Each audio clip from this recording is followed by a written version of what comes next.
ବ୍ରାହ୍ମଣୀ ନଦୀକୁ ବାସନ ମାଜିବାକୁ ଯାଇଥିଲେ ମହିଳା। ଉଦ୍ଧାର ହେଲା କ୍ଷତବିକ୍ଷତ ମୃତଦେହ। ପଟ୍ଟାମୁଣ୍ଡାଇ କିଛି ଦିନର ବ୍ୟବଧାନ ପରେ ପୁଣି ନରହନ୍ତା ସାଜିଲା କୁମ୍ଭୀର।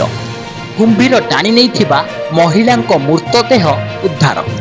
କେନ୍ଦ୍ରାପଡ଼ା ଜିଲ୍ଲା ପଟ୍ଟାମୁଣ୍ଡାଇ ଥାନା ଅନ୍ତର୍ଗତ ଅଳପୁଆ ପଞ୍ଚାୟତ ଅଳପୁଡ଼ିଆ ଗାଁରେ ଦେଖିବାକୁ ମିଳିଛି ଏଭଳି ଅଭାବନୀୟ ଘଟଣା। ସୂଚନାଯୋଗ୍ୟ ଯେ ଗାଁର 55 ବର୍ଷ ବୟସ୍କା ମହିଳା ମଞ୍ଜୁଲତା ଭଞ୍ଜ ସୋମବାର ଅପରାହ୍ନ 4ଟା ସମୟରେ ବାସନ ମାଜିବାକୁ ବ୍ରାହ୍ମଣୀ ନଦୀକୁ ଯାଇଥିଲେ। ମଞ୍ଜୁଲତା ଘରକୁ ନ ଫେରିବାରୁ ଘର ଲୋକେ ପାଖ ବ୍ରାହ୍ମଣୀ ନଦୀ କୂଳକୁ ଯାଇ ଖୋଜାଖୋଜି କରିଥିଲେ, ହେଲେ ନଦୀ କୂଳରେ ବାସନ ପଡ଼ିଥିବା ବେଳେ ମଞ୍ଜୁଲତାଙ୍କୁ ପାଇନଥିଲେ।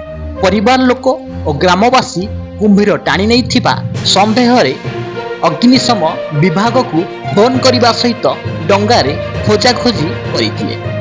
ମଞ୍ଜୁଲତାଙ୍କ ପତ୍ତା ମିଳିନଥିବା ବେଳେ ମଙ୍ଗଳବାର କୁଳସାହି ଆଶ୍ରମ ନିକଟ ନଦୀରୁ ମଞ୍ଜୁଲତାଙ୍କ କ୍ଷତବିକ୍ଷତ ମୃତଦେହ ଭାସୁଥିବା ଦେଖିବାକୁ ମିଳିଥିଲା।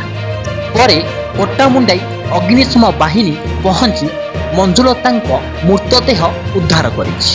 ଗତ ବର୍ଷ କୁମ୍ଭୀର ଆକ୍ରମଣ ଘଟଣା ଏପର୍ଯ୍ୟନ୍ତ ମନରୁ ଲିଭି ନଥିବା ବେଳେ ମଞ୍ଜୁଲତାଙ୍କୁ କୁମ୍ଭୀର ଟାଣି ନେଇଥିବା ଘଟଣା ପଟ୍ଟାମୁଣ୍ଡାଇ ଅଞ୍ଚଳରେ ଭୟର ବାତାବରଣ ସୃଷ୍ଟି ହୋଇଛି।